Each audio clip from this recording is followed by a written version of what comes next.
বন্ধুগণ, আজকে আমরা যে একত্রিত হয়েছি 8ই রমজান, আজকে আমরা ইফতার মজলিস আয়োজন করেছি প্রত্যেক বছরের ইনশাআল্লাহ। আমরা অফিসিয়াল লোকদের সকলে যারা আমরা একসঙ্গে থাকি,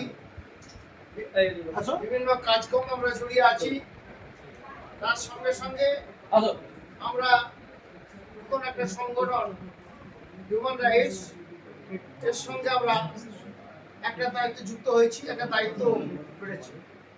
উদ্দেশ্য ছিল আমাদের কিছু সোশ্যাল কাজ করা, অন্তত কাজ করার মতন প্ল্যাটফর্ম একটা খুঁজে পেয়েছি। দেখুন, লোকের উপকার করা, লোকের পাশে দাঁড়ানোই আল্লাহ নবীর আদর্শ, লোকের বিপদ আপদে পাশে থাকা।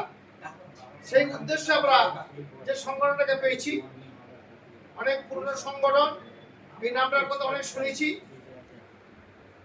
আমরা টাইমলি যোগাযোগ হয়েছে, দায়িত্ব নিতে পেরেছি, এবং দায়িত্ব পাওয়া শুধু নয়, দায়িত্ব সামলানো, সকলকে ঠিক মতো চলা, সকলের সঙ্গে ঠিক ভালো ব্যবহার করা, এটা যেন করতে পারি।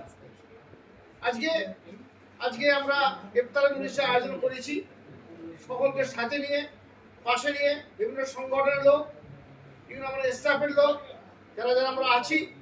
আশা করছি আগামী বছরে আমাদের হায়াত ধারা শুরু এই ইফতার যেন পেতে পারি।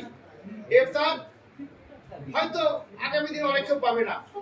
ইফতার করা হচ্ছে সুন্নাত, ইফতার করা হচ্ছে সুন্নাত। অনেক বিতর্ক আছে, অনেক মূর্খ আছে, অনেক ধরনের কথা বলে। ইফতার কে কাকে করাতে পারে? আমার উদ্দেশ্য উপোস লোকেদের কিছু সামনে কিছু সামগ্রী, ফল, কিছু জল, কিছু পানি, কিছু কোল্ড ড্রিঙ্ক সামনে ধরা। তার সঙ্গে সঙ্গে বলি, যা ধর্মের হোক, আমরা যে কাজের সঙ্গে যুক্ত, আমরা তার সঙ্গে সঙ্গে এই কাজটা একটু খুব আমি পুণ্যের কাজ বলে মনে করছি।